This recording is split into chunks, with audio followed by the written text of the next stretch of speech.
नमस्कार साथियों, काफी लंबे के समय के बाद आज फिर आपसे रूबरू होने का मौका मिला है। किसी कारण की वजह से वीडियोस को मैं जारी नहीं रख पाया, समस्याएं आ जाती हैं कभी कभी। तो अभी हम जो चर्चा करना चाहते हैं आज, तो हम जो चर्चा कर रहे थे वो हम चर्चा कर रहे थे मध्य प्रदेश के प्राकृतिक भूभागों की प्रादेशिक भूगोल के अंतर्गत। तो जिसमें हमने कुछ प्रादेशिक प्रदेशों की चर्चा कर ली है। आज हम जिसकी चर्चा करना चाहते हैं वो हम चर्चा करना चाहते हैं सतपुड़ा मेकल श्रेणी की। और हमने ये भी देखा कि हमने जितने भी प्राकृतिक प्रदेश पढ़े हैं उन प्राकृतिक प्रदेशों के अंतर्गत उनके आने वाले जो जिले हैं उन जिलों की ऐतिहासिकता से लेकर वर्तमान परिप्रेक्ष्य की भी चर्चा हमने की है। जितनी संभावनाएं इस टॉपिक के अंदर शामिल की जाने की हो सकती थी, हमने उतनी संभावनाओं को तलाश के वहां पर मध्य प्रदेश के जो विविध जिले हैं उन जिलों की चर्चा हमने की है। उन जिलों की जो श्रृंखला है उस श्रृंखला को सीरीज को हम स्टार्ट रखेंगे, चालू रखेंगे, उसको बंद नहीं करेंगे, आगे चर्चा करेंगे। लेकिन आज हम जिस पृष्ठभूमि पर चर्चा करना चाहते हैं वो है मध्य प्रदेश का सतपुड़ा मेकल श्रेणी वाला भाग।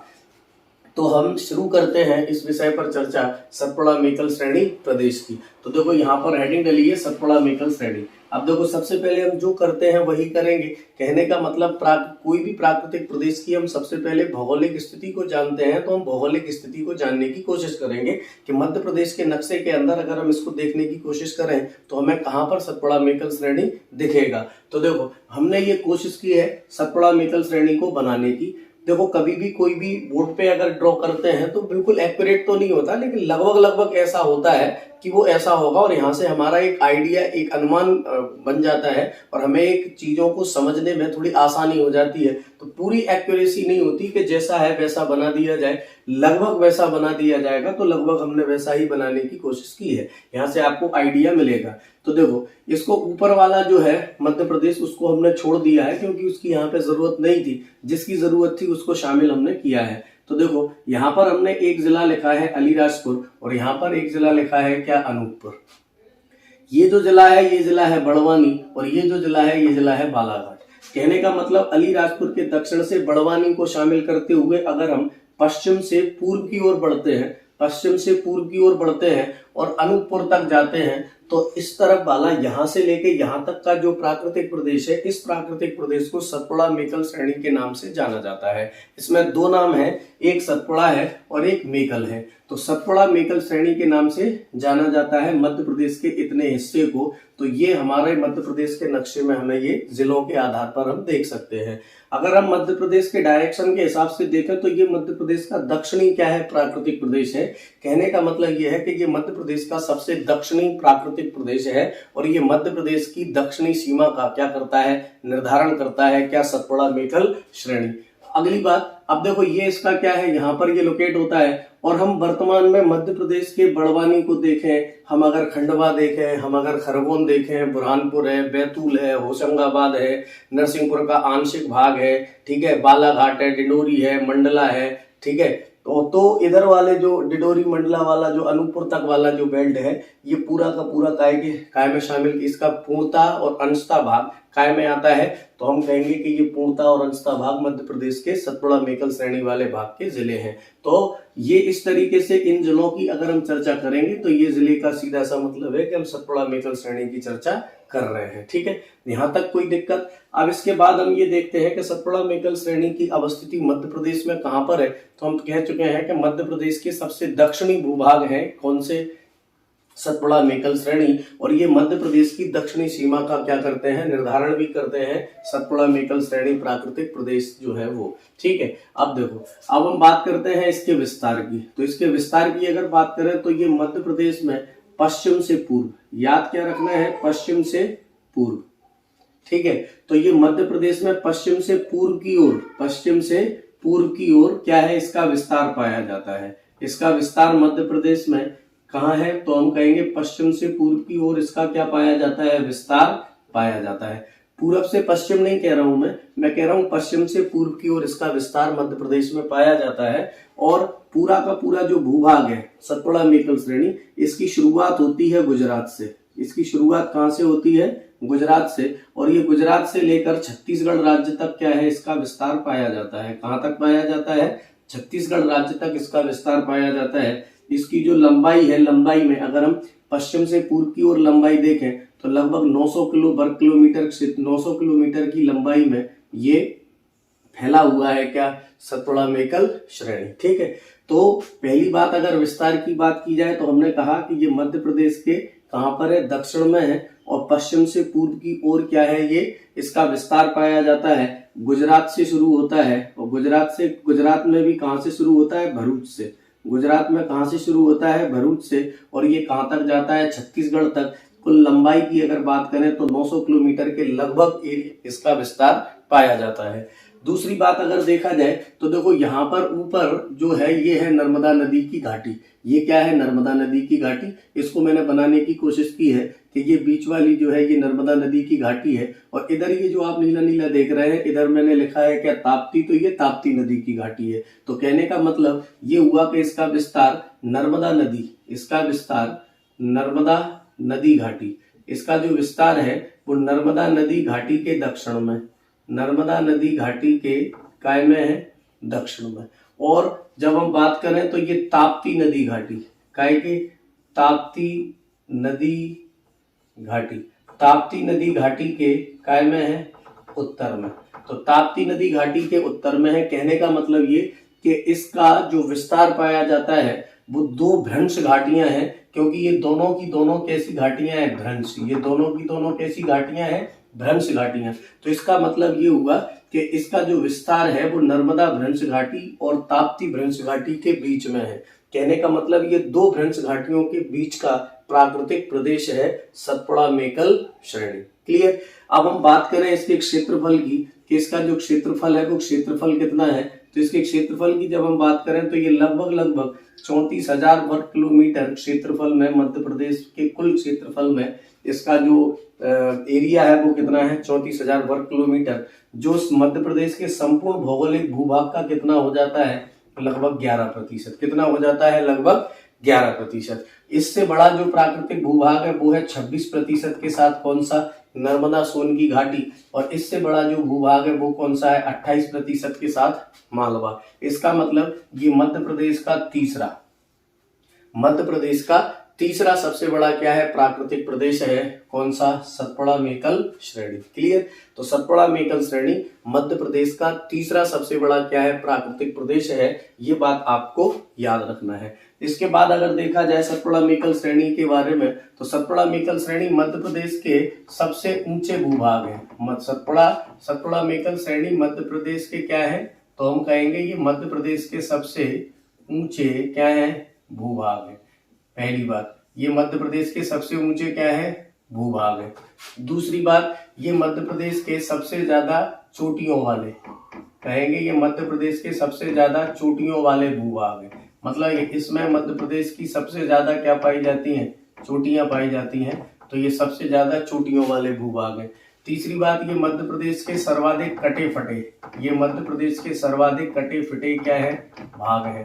तो ये बात आपको याद रखना है कि सतपुड़ा मेकल श्रेणी मध्य प्रदेश के कटे पिटे हैं, मध्य प्रदेश के सर्वाधिक चोटियों वाले भूभाग है, और मध्य प्रदेश के सबसे ऊंचे भूभाग है। कौन से, सतपुड़ा मेकल श्रेणी। अब देखो अगली बात, यहाँ पर देखो जो नदी है ये नदी है नर्मदा। इधर एक नदी बहती है जिस नदी का नाम है क्या, गोदावरी। तो कहने का मतलब ये कि पूरी जो सतपुड़ा मेकल श्रेणी है, ये सतपुड़ा मेकल श्रेणी ऊपर नर्मदा नदी, उत्तर में कौन सी नदी, नर्मदा, और दक्षिण में अगर बात करें तो कौन सी नदी, गोदावरी।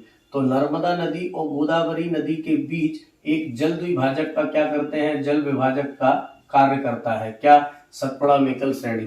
कहने का मतलब ये कि सतपुड़ा मेकल श्रेणी नर्मदा और गोदावरी नदी के बीच जल द्विभाजक का भी क्या करता है, कार्य करता है।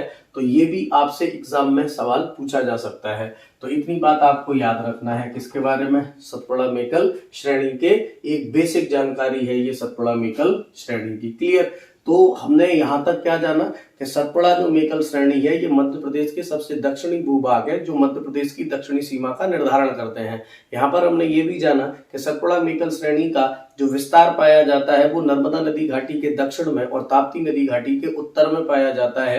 कहने का मतलब ये है कि ये नर्मदा नदी घाटी जो भ्रंश घाटी है, ताप्ती नदी घाटी जो भ्रंश घाटी है, ये दो भ्रंश घाटियों के बीच में इसका विस्तार पूरब से पश्चिम नहीं बल्कि पश्चिम से पूरब की तरफ इसका विस्तार पाया जाता है। जिसकी बात करें तो इसकी लंबाई लगभग 900 किलोमीटर है, और इसके एरिया की बात करें तो इसका एरिया मध्य प्रदेश के कितना है 34,000 वर्ग किलोमीटर है, जो कुल भौगोलिक भूखंड का लगभग 11% है। और इस तरीके से ये मध्य प्रदेश का तीसरा सबसे बड़ा क्या है, प्राकृतिक प्रदेश आता है। इसमें हमने देखा कि ये मध्य प्रदेश के सबसे ऊंचे भूभाग है, क्योंकि मध्य प्रदेश की सर्वोच्च चोटियों वाला यही भाग है, और ये कटे फिटे भूभाग है सतपुड़ा मेकल श्रेणी वाले। क्लियर है यहाँ तक? अब हम इसको साफ कर रहे हैं, अब हम इसकी चर्चा आगे करते हैं। ठीक है। अब देखो, अब हम इसकी बात करते हैं कि 3 भागों में क्या किया जाता है, विभाजित किया जाता है। एक तो इसको बोला जाता है क्या, एक इसको नाम दिया जाता है राजपीपला।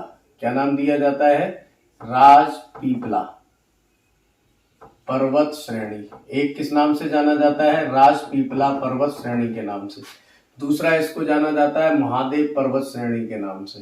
किसके नाम से जाना जाता है? महादेव पर्वत श्रेणी के नाम से। तीसरा इसको जाना जाता है मेकल पर्वत श्रेणी के नाम से।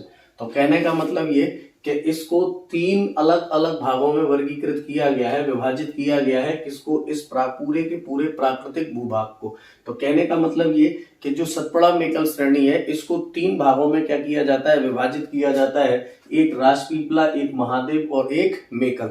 अब हम देखते हैं इसके अंदर के राजपीपला, महादेव और मेकल से क्या मतलब है। तो देखो, जब हम अलीराजपुर से लेके अगर हम आते हैं कहां तक, सिवनी तक, देखो ये लिखा है सिवनी। तो जब हम अलीराजपुर से सिवनी तक आएंगे तो ये पूरा जो यहां तक विस्तार पाया जाता है, ये विस्तार पाया जाता है किसका? सतपुड़ा का। ये से यहां तक तो है सतपुड़ा। और जब हम सिवनी से लेके आएंगे कहां तक, मध्य प्रदेश में अनूपपुर तक। मध्य प्रदेश में कहां तक आएंगे? अनूपपुर तक। तो मध्य प्रदेश में बात करें अगर हम किसकी, अनूपपुर की, तो मध्य प्रदेश का ये क्या है? अनूपपुर। मध्य प्रदेश का ये क्या है? अनूपपुर। ठीक है।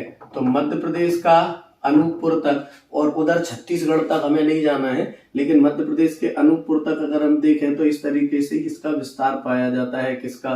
तो हम कहेंगे मेकल का। तो कहने का मतलब मेरा ये है कि यहां से लेके, यानी ये वाला जो है ये क्या है? अलीराजपुर। ये क्या था? अलीराजपुर। ठीक, ये क्या है? अलीराजपुर। और इधर है क्या?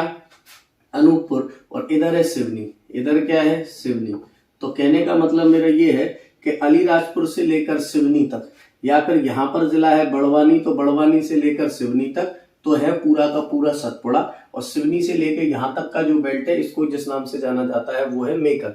अब आप यहाँ पे कहेंगे कि यहाँ 3 नाम दिए हैं, इधर 2 दिए हैं, इसका क्या मतलब है? तो देखो, इसका मतलब समझो कि सिवनी से पहले यहाँ लिखा है बुरहानपुर, तो हम मान लें कि यहाँ पे क्या है? बुरहानपुर।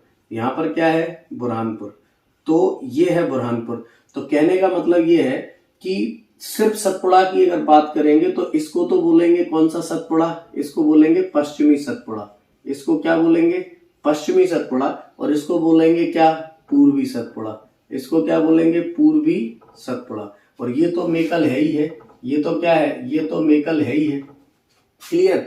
तो पूरा जो सतपुड़ा है, ये सतपुड़ा तो यहां से लेके सिवनी तक, और इसी सतपुड़ा का जो विस्तार है पूर्वी, उसको जिस नाम से जाना जाता है वो है क्या? मेकल। वो है क्या? मेकल। अब इसकी अगर हम बात करें तो इसका जो डिजाइन जो आप देख रहे हैं, इसको अगर हम ड्रॉ करेंगे तो ये लगभग ऐसा बन जाएगा। लगभग ऐसा बन जाएगा। इसका मतलब ये कि जब हम पूरे के पूरे सतपुड़ा मेकल प्रदेश की बात करते हैं तो इसके 2 भाग हैं। मैंने अभी कहा था कि इसमें 2 शब्द हैं, एक सतपुड़ा है और एक मेकल है।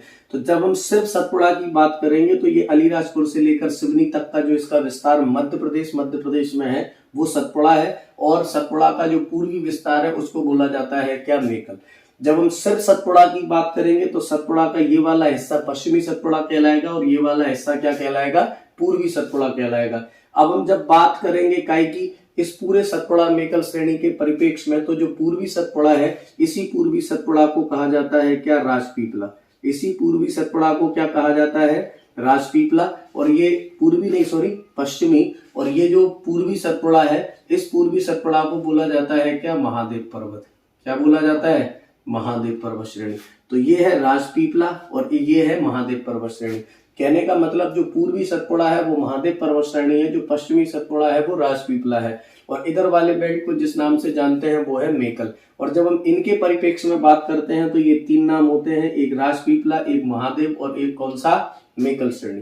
क्लियर है? तो ये इनके 3 नाम हैं, 3 इसके भाग हैं। अब हम एक एक करके सबकी चर्चा करेंगे कि राजपीपला क्या है, महादेव पर्वत श्रेणी क्या है और मेकल पर्वत श्रेणी क्या है। तो हम देखते हैं अब इन सबको के इन तीनों में क्या क्या इनकी बेसिक बातें हैं। मैं सबसे पहले हम एक एक करके सबकी चर्चा करेंगे। तो हम सबसे पहले जो चर्चा करना चाहते हैं वो हम चर्चा करना चाहते हैं किसकी, राजपीपला की। तो देखो जो राजपीपला है, इस राजपीपला का विस्तार गुजरात के भरूच से स्टार्ट होता है, गुजरात के भरूच से स्टार्ट होता है और ये आता है मध्य प्रदेश के बुरहानपुर तक। कहां तक आता है, तो मध्य प्रदेश के बुरहानपुर तक। इसको नक्शे में अगर देखा जाए तो देखो यहाँ पर जो नक्शा हमने बनाया है, यहाँ पर लिखा है क्या, बुरहानपुर। तो ये है बुरहानपुर, यहाँ पे हमने एक नीली लाइन खींची है, इसका मतलब ये है कि ये यहाँ तक है आपका क्या, पश्चिमी सतपुड़ा या कहेंगे राजपीपला। तो राजपीपला का जो विस्तार है ये स्टार्ट हो जाता है कहां से, भरूच से, और ये आता है कहां तक, बुरहानपुर तक। तो राजपीपला के अगर विस्तार की बात करें तो विस्तार इसका गुजरात के भरूच से शुरू होकर मध्य प्रदेश के बुरहानपुर के दर्रे तक इसका क्या है, विस्तार पाया जाता है।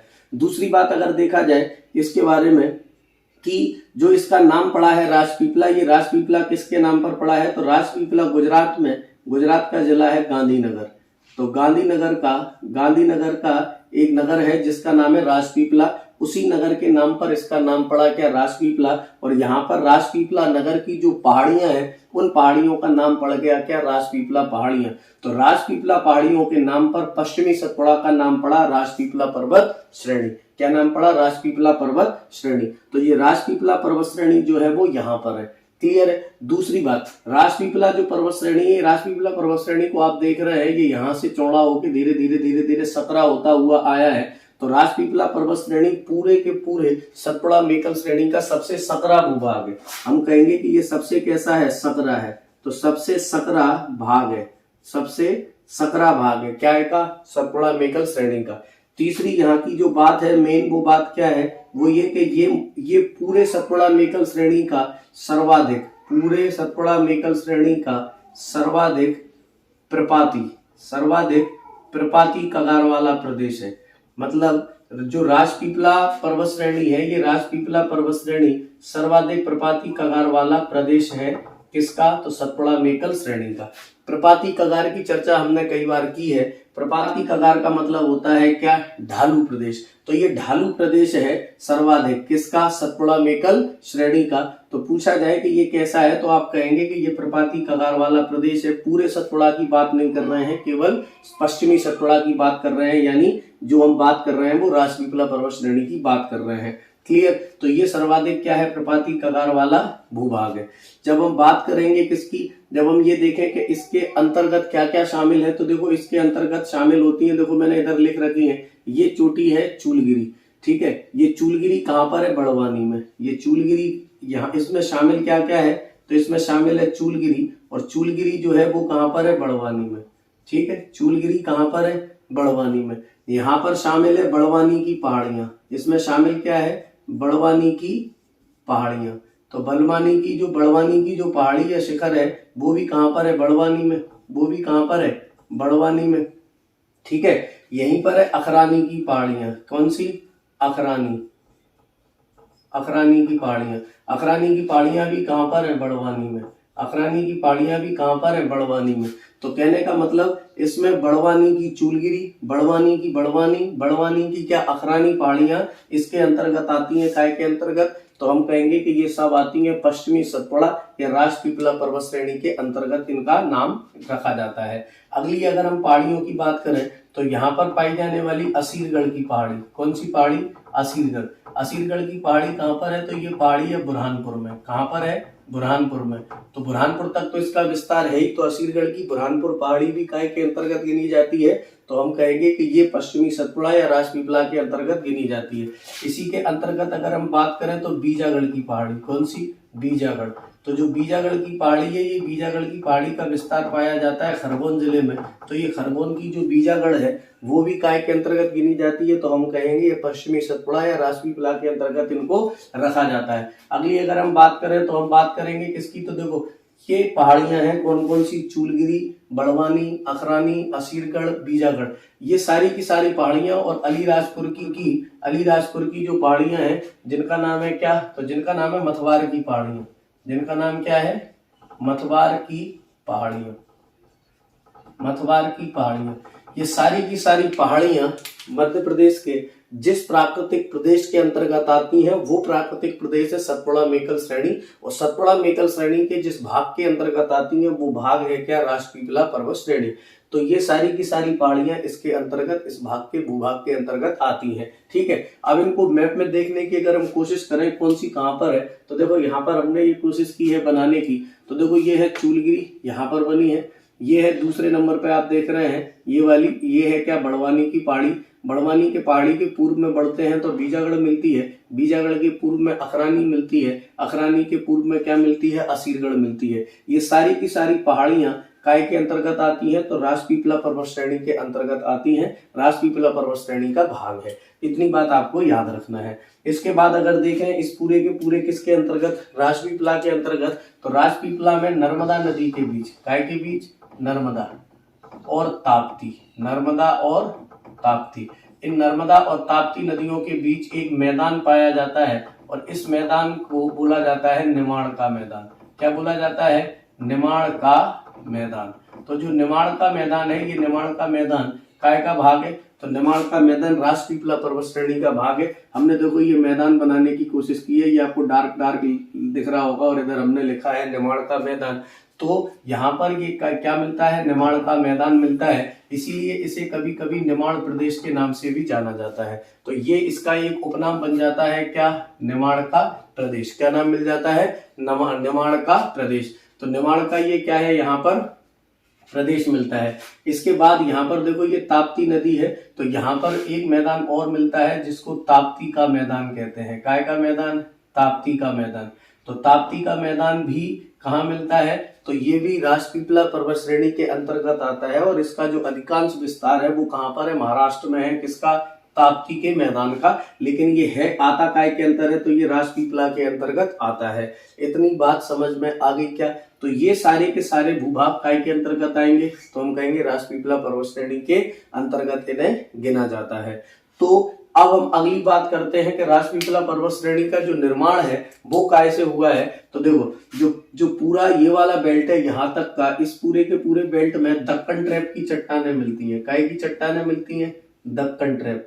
तो दक्कन ट्रैप की यहाँ पर क्या मिलती है, ज्वालामुखी चट्टानें मिलती हैं। दक्कन ट्रैप की ज्वालामुखी चट्टानें यहाँ पाई जाती हैं। कहाँ पर, तो हम कहेंगे पश्चिमी सतपुड़ा में, या फिर कहेंगे पश्चिमी सतपुड़ा और पूर्वी सतपुड़ा तक। यहाँ तक पूरी जो चट्टानें मिलती हैं वो कौन सी मिलती हैं, दक्कन ट्रैप की चट्टानें। मेकल में गोंडवाना मिलेगी, धारवाड़ मिलेगी, विंध्यन मिलेगी, लेकिन यहाँ पर कौन सी मिलती हैं, ज्वालामुखी या फिर दक्कन ट्रैप की क्या मिलती हैं, चट्टानें मिलती हैं, जो कि आग्नेय चट्टानें हैं। इनसे इसका पश्चिमी सतपुड़ा का क्या हुआ है, निर्माण हुआ है। क्लियर। अब यहाँ पर जो चूलगिरी है, ये जो चोटी आप देख रहे हैं कौन सी, चूलगिरी। ये जो चूलगिरी है, इस चूलगिरी की हाइट की अगर बात करें कि इसकी हाइट कितनी है, तो इसके लगभग 1325 मीटर। समुद्र तल से कितनी है, लगभग 1325 मीटर। इसका मतलब ये कि कभी कभी ये पूछा जाता है कि पश्चिमी सतपुड़ा की या राजपीपला पर्वत श्रेणी की सर्वोच्च चोटी कौन सी है, तो ये चूलगिरी है। यहाँ पर आपको पता है कि ये चूलगिरी या 52 गजा जैन सिद्ध स्थल है। तो ये क्या है, जैन तीर्थ स्थल है। यहाँ पर क्या 52 गजा। तो ये पश्चिमी सतपुड़ा की क्या है, सर्वोच्च चोटी है। पूछा जा सकता है पश्चिमी सतपुड़ा या राजपीपला की सर्वोच्च चोटी कौन सी है, तो चूलगिरी है। क्लियर। यहाँ पर आपको एक बात और याद रखना है कि ये जो अलीराजपुर है और दूसरा ये क्या है, बड़वानी। तो बड़वानी की जो पहाड़ियां हैं, जिन पहाड़ियों का नाम है क्या, अखरानी की पहाड़ियां। देखो ये लिखा है अखरानी की पहाड़ियां। तो अखरानी की पहाड़ियां और मथवार की पहाड़ियां, इन अखरानी की पहाड़ियां और मथवार की पहाड़ियों के बीच जब नर्मदा नदी प्रवाहित होती है तो यहाँ पर एक गहरे गार्ज का निर्माण करती है मध्य प्रदेश और गुजरात की सीमा पर, और उस गार्ज का नाम है क्या, मुकरता गार्ज। तो कहने का मतलब ये जो मुकरता गार्ज का निर्माण होता है ये भी पश्चिमी सतपुड़ा में या राजपीपला भूभाग में होता है। इसका निर्माण, मुकरता गार्ज का निर्माण। और मुकरता गार्ज का निर्माण कौन करती है, तो नर्मदा नदी करती है। कहां पर करती है, तो गुजरात और मध्य प्रदेश की सीमा पर करती है। किन पहाड़ियों को काटकर करती है, तो अखरानी और मथवार की पहाड़ियों को काटकर यहाँ पर गहरे गार्ज का निर्माण करती है। ये इतनी बातें आपको पश्चिमी सतपुड़ा में याद रखना है, यानी राजपीपला पर्वत श्रेणी में याद रखना है। क्लियर। अब इसको मिटाते हैं, बात करते हैं पूर्वी सतपुड़ा यानी महादेव पर्वत श्रेणी की। क्लियर। तो देखो अब हम बात करते हैं किसकी, इस सतपुड़ा मेकल श्रेणी के मध्य भाग की। और इस मध्य भाग को पूर्वी सतपुड़ा या जिस नाम से जाना जाता है वो है क्या, महादेव पर्वत। महादेव पर्वत श्रेणी। तो महादेव जो पर्वत श्रेणी है इस नाम से जाना जाता है क्या, मध्य प्रदेश जो सतपुड़ा मेकल श्रेणी है उसके मध्य भाग को किस नाम से जाना जाता है, महादेव पर्वत श्रेणी के नाम से। अब देखो इस महादेव पर्वत श्रेणी का जो विस्तार है वो विस्तार की अगर चर्चा करें तो यहाँ पर एक जिला है जो मध्य प्रदेश का जिसका नाम है क्या, बुरहानपुर। जिसका नाम क्या है, बुरहानपुर। तो बुरहानपुर के दर्रे से लेके ये आता है कहाँ तक, सिवनी तक। इसमें अगर देखने की कोशिश करें तो देखो यहाँ पर जिला लिखा है बुरहानपुर और यहाँ पर लगा है सिवनी। तो जो सिवनी है यहाँ पर हमने देखो ये लाइन खींच रखी है, इसका मतलब है कि ये बाउंड्री है किसकी, मध्य भाग की या फिर कहें महादेव पर्वत श्रेणी की। और इधर है बुरहानपुर। तो बुरहानपुर और सिवनी के बीच आने वाले जितने भी जिले हैं, जैसे इधर वाला जो था कौन सा, पश्चिमी सतपुड़ा, इसके अंतर्गत अलीराजपुर आएगा, बड़वानी आएगा, खंडवा आएगा, खरगोन आएगा। ये पूरे पश्चिमी सतपुड़ा के अंतर्गत आने वाले जिले हैं। इनका पूर्णता या अंशता भाग इसमें क्या होता है, शामिल होता है किसमें, पश्चिमी सतपुड़ा में। और जब हम मध्य सतपुड़ा की बात करेंगे तो यहाँ पर आने वाले जितने भी जिले हैं, जैसे बैतूल है, होशंगाबाद है, नरसिंहपुर है, छिंदवाड़ा है, सिवनी है, ये सारे के सारे जिले जिसके भाग के अंतर्गत आते हैं वो भाग है महादेव पर्वत श्रेणी। कहने का मतलब यहाँ का जो बैतूल है, होशंगाबाद है, नरसिंहपुर है, यहाँ पर आप देखें तो यहाँ पर छिंदवाड़ा है, सिवनी है, ये पूरा का पूरे जो जिले हैं इनका पूर्णता किसी का अंशता, किसी का कम तो किसी का ज्यादा भाग आता है काय के अंतर्गत, तो कहेंगे महादेव पर्वत श्रेणी के अंतर्गत। क्लियर। तो इसका विस्तार हो गया कि इन जिलों में इसका विस्तार पाया जाता है। और इसकी अगर हम पश्चिम से पूर्व की ओर विस्तार की बात करें तो बुरहानपुर से लेकर सिवनी तक इसका विस्तार पाया जाता है। अब आप इस पूरे के पूरे बेल्ट के अंदर देख रहे हैं कि ये अपेक्षाकृत चौड़ा, यहां पर मैं शब्द का प्रयोग कर रहा हूं अपेक्षाकृत। अपेक्षाकृत चौड़ा। अपेक्षाकृत चौड़ा का मतलब ये कि पश्चिमी सतपुड़ा की अपेक्षा ये क्या है, हल्का सा चौड़ा है। कौन सा भाग, तो कहेंगे मध्य भाग। या कौन सा सतपुड़ा, तो पूर्वी सतपुड़ा, या कहेंगे महादेव पर्वत श्रेणी। तो महादेव पर्वत श्रेणी क्या है, इसकी अपेक्षा क्या है, हल्की सी क्या है, ये चौड़ी है। क्लियर। हल्की सी क्या है, ये चौड़ी है, काय की अपेक्षा, पश्चिमी सतपुड़ा की अपेक्षा।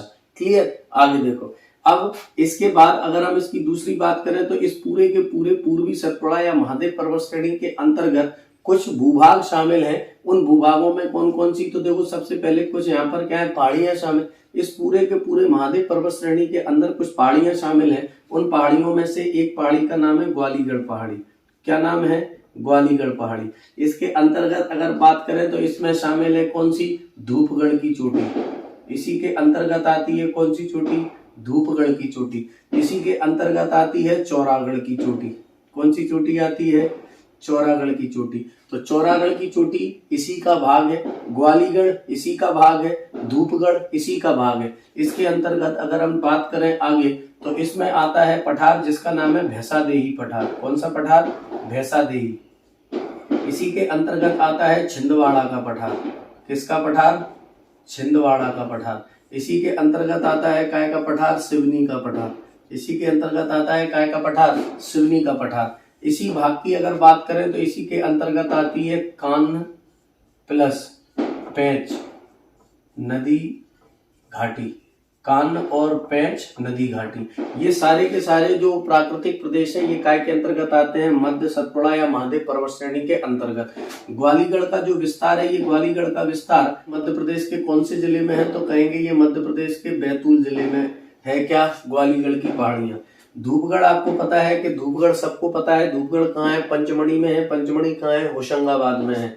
तो जो धूपगढ़ की चोटी है ये महादेव पर्वत श्रेणी पर स्थित है। चौरागढ़ की जो चोटी है ये भी काय पर है, महादेव पर्वत श्रेणी पर स्थित है। भैंसादेही का जो पठार है ये कहाँ पर है, बैतूल में है। और छिंदवाड़ा का जो पठार है ये छिंदवाड़ा में ही होगा। और सिवनी का जो पठार है वो सिवनी में है। और कान्ह और पेंच नदी की घाटी इस प्रदेश के अंतर्गत आते हैं। ठीक है, क्लियर। अगली बात अब देखो, इसे ग्वालीगढ़ उपनाम से जाना जाता है, ग्वालीगढ़ श्रेणी के नाम से भी इसको जाना जाता है। किसको, तो कहेंगे महादेव पर्वत श्रेणी को एक उपनाम मिलता है ग्वालीगढ़ पर्वत श्रेणी।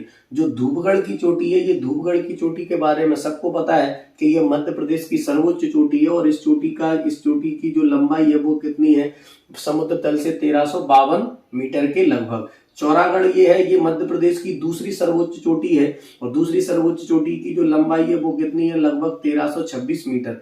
तो ये मध्य प्रदेश की दूसरी सर्वोच्च चोटी है, कौन सी, चौरागढ़। और ये चौरागढ़ महादेव पर्वत श्रेणी पर स्थित है, नरसिंहपुर जिले के अंतर्गत। और जब बात करें किसकी, भैंसादेही पठार की, तो ये भैंसादेही पठार मध्य प्रदेश का दूसरा क्या है, वो स्थान है जहां पर क्या पाए जाते हैं, बीहड़ पाए जाते हैं। और इन बीहड़ों का निर्माण कौन करती है, तो ताप्ती नदी करती है।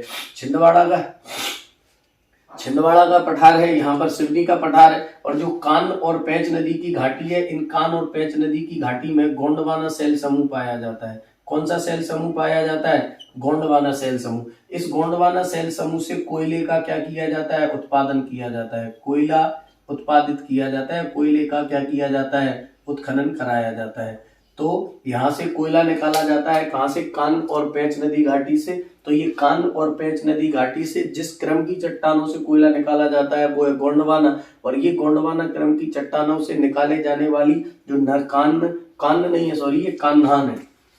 क्या है, कान्हान, कान नहीं है, कौन सी नदी है, कान्हान। तो देखो ये हमने निकाली है, यहाँ पर क्या, ये है कान्हान नदी और ये है पेंच नदी। कान नहीं है, गलती से लिख गया, कान्हान नदी है। तो कान्हान नदी और पेंच नदी की जो घाटियां हैं, इनके गोंडवाना शैल समूह से क्या निकाला जाता है, कोयला निकाला जाता है, जो आता है काय के अंतर्गत, तो हम कहेंगे ये पूर्वी सतपुड़ा या महादेव पर्वत श्रेणी के अंतर्गत आने वाला भूभाग है। क्लियर। अगली बात देखो, अगला यहाँ पर जो छिंदवाड़ा है, यहाँ पर क्या है, जो छिंदवाड़ा है, इस छिंदवाड़ा के दक्षिण में एक क्या पाई जाती है, श्रेणी पाई जाती है, जिसको कहा जाता है सौसर श्रेणी। तो इसके दक्षिण में सौसर श्रेणी पाई जाती है, जिसे सौसर पठारी प्रदेश कहते हैं। क्या बोलते हैं, सौसर पठारी प्रदेश। तो सौसर पर्वत श्रेणी जिस भाग के अंतर्गत आती है वो क्या है, तो वो भी है महादेव पर्वत श्रेणी। और सौसर श्रेणी कहाँ पाई जाती है, तो छिंदवाड़ा के दक्षिण में पाई जाती है। कहाँ पर पाई जाती है, छिंदवाड़ा के दक्षिण में। और ये गोंडवाना लैंड की जो चट्टाने हैं, तो अपर गोंडवाना समूह, अपर और लोअर है, जो हम मध्य प्रदेश के शैल समूह के अंतर्गत पढ़ेंगे। तो जो अपर गोंडवाना समूह है, इसको यहाँ जिस नाम से जाना जाता है वो नाम है चौपान। वो नाम है क्या, चौपान। तो चौपान नाम से इस भाग में अपर गोंडवाना शैल समूह को जिस नाम से जाना जाता है वो है क्या, चौपान। वो है क्या, चौपान। तो इसमें अगर हम मैप में देखने की कोशिश करें तो देखो ये है बुरहानपुर, ये हमने पहली चोटी बनाई है, इसके लिए लिखा है क्या, ग्वालीगढ़। तो ये ग्वालीगढ़ की चोटी है। ग्वालीगढ़ के उत्तर में देखेंगे, उत्तर पूरब की तरफ बढ़ते जाएंगे तो ये धूपगढ़ की चोटी है। और इसके और उत्तर पूर्व में जाएंगे तो ये क्या है, चौरागढ़ की चोटी है। इसके दक्षिण में अगर देखेंगे, ये वाला जो बेल्ट है, ये क्या है, महादेव पर्वत है। और ये भैंसादेही का पठार है। ये बैतूल में आप देख रहे हैं, ये कौन सा पठार है, भैंसादेही का पठार। यहाँ से ये कान्हान नदी आ रही है, कान्हान नदी पेंच में मिलती है। और इसके बीच की जो घाटी है, इनमें गोंडवाना शैल समूह पाया जाता है। ये कान्हान लिखा है, ये पेंच लिखा है। यहाँ से कोयले का क्या किया जाता है, उत्पादन किया जाता है। तो ये पूरा का पूरा बेल्ट काय के अंतर्गत आता है, महादेव पर्वत श्रेणी के अंतर्गत। यहाँ भी दक्कन ट्रैप की ज्वालामुखी क्या मिलती है, चट्टाने मिलती है। कहाँ पर, पूर्वी सतपुड़ा में या महादेव पर्वत श्रेणी में। अब देखो यहाँ पर क्या है, ये है ग्वालीगढ़, ये है क्या, ग्वालीगढ़, ठीक है। और ये है क्या, धूपगढ़। तो ग्वालीगढ़ और धूपगढ़ के बीच में, ग्वालीगढ़ और धूपगढ़ के बीच में ये भी हल्का सा क्या है, प्रपाती कगार बनाता है, ग्वालीगढ़ और धूपगढ़ के बीच में। और ये महादेव पर्वत जो है वो इसके उत्तर में है, दक्षिण में है क्या, भैंसादेही पठार। और ये जो कगारी है, देखो वैसे तो ये पूरा कगारी है, लेकिन पूर्वी सतपुड़ा के अंदर कगारी की बात करें तो ये ग्वालीगढ़ और धूपगढ़ के बीच में ये हल्का सा क्या हो जाता है, कगारी प्रदेश भी बनाता है। कौन, तो कहेंगे पूर्वी सतपुड़ा या महादेव पर्वत श्रेणी। मध्य प्रदेश की जो सर्वोच्च चोटी है वो महादेव पर्वत श्रेणी में ही क्या है, स्थित है। इतनी बात आपको इसके बारे में याद रखना है। क्लियर। अब हम इसको मिटाते हैं, अब बात करते हैं किसकी, मेकल पर्वत श्रेणी की। ठीक है। तो देखो जो मेकल पर्वत श्रेणी है, इसका विस्तार जो पाया जाता है वो पाया जाता है सिवनी से लेकर बालाघाट, सिवनी से लेकर बालाघाट। लेकिन ये सिर्फ मध्य प्रदेश में है, बाकी ये आगे छत्तीसगढ़ में भी जाती है। और ये अनूपपुर तक, कहने का मतलब सिवनी मतलब दक्षिण में सिवनी और बालाघाट, और उत्तर में देखें तो अनूपपुर तक विस्तार पाया जाता है। इस तरफ का जो बेल्ट है इसको मेकल श्रेणी के नाम से जाना जाता है। किस नाम से जाना जाता है, मेकल श्रेणी के नाम से। अब इस पूरे के पूरे बेल्ट को अगर हम ध्यान से देखें तो ये पूरा तो हमें लग रहा है त्रिभुजाकार, पूरा कैसा लग रहा है हमें, त्रिभुजाकार। तो जब ये पूछा जाए कि सतपुड़ा कैसा है, तो सतपुड़ा मेकल श्रेणी का जो सतपुड़ा पर्वत का जो भाग है वो कैसा है, त्रिभुजाकार है। लेकिन सिर्फ मेकल की बात की जाए तो मेकल अर्धचंद्राकार आकृति में है। कैसा है, अर्धचंद्राकार। अर्धचंद्राकार है क्या, मेकल। और ये अर्धचंद्राकार कैसा है कि ये उत्तर से दक्षिण की ओर इसका क्या पाया जाता है, विस्तार पाया जाता है, और ये आगे चल के छत्तीसगढ़ राज्य तक जाता है। तो इसकी आकृति की जब बात की जाए तो इसकी आकृति कैसी है, अर्धचंद्राकार है। जबकि पूरे सतपुड़ा पर्वत श्रेणी की बात की जाए तो इसकी आकृति कैसी है, त्रिभुजाकार है।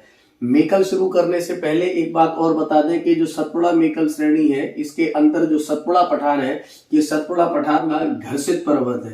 काय का उदाहरण है ये, घर्षित पर्वत का। ये काय का उदाहरण है, ब्लॉक पर्वत का। पूछा जाए कि ये काय का उदाहरण है तो ये ब्लॉक पर्वत का उदाहरण है। हमें पता है कि दो भ्रंश घाटियों के आसपास वाले जो पर्वत होते हैं उन्हें ब्लॉक पर्वत कहते हैं, या फिर इन्हें हॉर्स्ट पर्वत कहते हैं। क्या, हॉर्स्ट पर्वत। तो ब्लॉक पर्वत बोले, हॉर्स्ट पर्वत बोले, ये एक ही बात है। तो इनका ये जो सतपुड़ा है वो ब्लॉक पर्वत या हॉर्स्ट पर्वत का क्या है, उदाहरण है। ये घर्षित पर्वत का, अवशिष्ट पर्वत का भी उदाहरण है। कौन सा पर्वत, सतपुड़ा पर्वत। क्लियर।